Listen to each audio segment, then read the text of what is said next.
I made $1,000 in commission today on an offer which I started closing for just 2 days ago. So it's currently Friday evening, very late, end of a long day. And I started closing for this offer on Thursday, started taking calls. Applied to this offer on Tuesday, got onboarded on Wednesday, started taking calls on Thursday. We had a load of no-shows on Thursday. I think we had 1 disqualified lead show up. Today, we had 5 calls booked in. We actually had 3 no-shows. We had 1 lead disqualified and we had 1 lead completely closed, paid in full, 1K commission paid to me. And this is very exciting because it means that in the space of less than a week, I've proven that you can go from mindlessly scrolling on your phone, applying to a remote closing role, getting the job done, getting onto that role, onboarding, start taking calls, and close your first $1,000 online in commission. I'm so excited about this offer. This is a really good offer. I know that that client we closed today is going to get massive value out of this. And that's such a good feeling in itself, beyond just the money aspect. But it is such a good offer that I'm very excited to see how far we could scale this. I think there's a lot of ego in sales, particularly on the sales content that I see online. But the truth is, there's really no prizes for closing offers that are just really hard to close. You want to be on an offer that at least has a clear value that you can easily articulate to the right buyer, i.e. you want to be selling something that actually has good, tangible value to the market, something that is actually useful. And from there, the optimization is really just trying to increase conversions as much as possible. You don't want to be fighting an uphill battle. Yes, you do need sales skills to do this. But my point is, choosing a good offer that has good value is going to take you so much further. Really, we're here at the end of the day to make money. We're not here at the end of the day to win some sort of imaginary sales competition. Let me show you what the calendar looked like today. As I said, we had 5 calls booked in. Now, the company is ramping up this offer. Okay, we've just started targeting ads to UK geography, which is what I'm covering. So there are some teething issues there in terms of show-ups. We've spoken already about how we can improve that. I'm going to start calling those leads as soon as they book in. 5 calls booked in today. So first call of the day, no show, unfortunately. By the way, we are always following up with these no-shows, right? Phone them up twice. Don't be afraid to double dial. Don't be afraid to triple dial even, and drop them a text. Hi, name, it's Tom with name. You booked a call with us this afternoon at 4:30. This was the last call of the day, which was also a no-show. Need to reschedule. Don't let these no-shows just slide. They obviously chose this time for a reason. If they're not showing up to you, you're just leaving money on the table by not getting onto them after that immediately. This second call went really well. This is the call that ended up closing. This actually ran over the third call here. So I did take a moment during this first call to actually shift that second one. Also going to start spreading these out a little bit longer. Third call, as I said, no show in the end. Fourth call here was actually a follow-up that we booked the same day with this hot lead that ended up closing. The third call did show, and third call was disqualified, unfortunately. Didn't have a mature enough business to really benefit from what we're doing. When you're selling a B2B offer, you kind of need to be selling to a business, right? And this is sort of more of an aspirational business. And then the final call of the day, as I just showed you, was a no-show as well, unfortunately. So here's the lead that was disqualified first. Clients already or not? No clients yet? Well, when you say starting from scratch, how far down the line are you? Like, have you got a couple of clients already or not? No clients yet? And he goes on to say that he doesn't have any clients yet. I love the aspirations, but not yet at the point where it really makes sense, or he's really going to get a lot of benefit from what we're offering to him. We would typically work with someone a little bit later in the journey. We could potentially help you with, but to be honest, what we're doing mostly is... This isn't a deep dive on sales tactics or sales skills or how to run a sales call or anything like that, but suffice to say, you want to find out pretty early on whether or not that's going to be a fit or not. The way that this always goes is you can either continue doing those 3 things and juggling them for like 10 years. And sure, you don't have to answer to anybody, which is nice, but you're always going to be capped at a certain point because you literally just can't be in 3 places at once. So revenue never goes beyond a certain point. Or you could start outsourcing these things, right? The only one that you can't outsource really, if you want to do this well, is that's the bit that you're good at. So stick to that. Now, what I do here at the end of the call is I get him to commit to a time for a follow-up. Just best practice. Like I say, lead is pretty much disqualified at this point. At the end of the day, we want to help businesses, right? It's a B2B offer.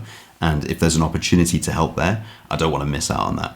So we get this rebooked, and I do get him on the call to commit to a new time for that new booking. What I'm going to do is, sorry, while I've got you, We'll use the same link, right? And I'll put that in for Wednesday. Same time. On to the call that actually closed, because this is going to be much more interesting, I think. Hey, how you doing? What is each of those priced at, and what's the goal to push the most? Like, what's the priority? There is a finite amount that you can actually fill on that high tier. Okay, so finding out a bit more about the product, how it's priced.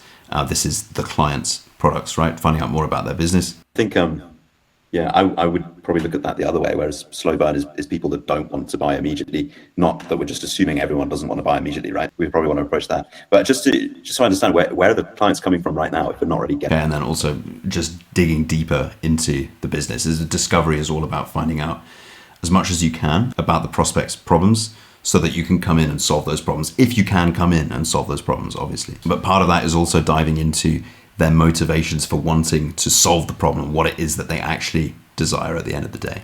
Are you looking to really jack up revenue as much as you can, or is your goal more to kind of just step back? Once again, I'm stepping in to try and make sure we know exactly what the goal is with all of this. I don't want to assume anything, and ideally I want to get the prospect opening up themselves about exactly what the problem is, exactly what the pain points are, and exactly what the motivation is for solving those, exactly what the ideal outcome is. I think honestly the focus should be on the higher ticket, but just on the basis of talking to a lot of coaches, like I in my opinion, you should really be focusing on that high ticket and probably increasing prices across the board, because I think your time is a lot more valuable. Once again, we're shifting beliefs in the client. I'm taking authority here, and I'm literally offering advice up front for free about how they could be improving their business right off the bat. This is not selling them anything. This is shifting their belief system and giving them free value, essentially. Is someone doing that right now? And I'm making sure that I understand fully what they're doing right now to try and solve the problem. Basically, right? That goes from the point where you're basically doing 3 jobs right now. You're also a sales guy, a sales team, in fact, right? Because you're setting up calls and you're taking calls. Everything's done for you. You own it at the end of the day. Like I say, we would recommend. Does that all make sense? Great. Okay. Great rapport with the guy. Really, really interesting business, and part of the business that we can really help with and bring a lot of value to, which I'm very excited about. What happened here was the call actually timed out, which is really stupid. This is one of those teething problems that I was talking about at the start when you get on a new offer. Scheduled for too short and then timed out. So I ended up phoning the guy, speaking to him for another 20-30 minutes on the phone. We closed there to set up group chat for onboarding. And this is why you can never assume that something is actually closed until the money has changed hands, right? And we weren't really in a position to literally take payment over the phone. Set up the group for taking payment and for starting the onboarding process. He came up with a couple more questions in the interim. Group chat set up, hey, nice to meet you and excited to work together. Like we spoke about on the call, I think there's huge potential with your looping you in here with team members so we can start the onboarding and get this started for you.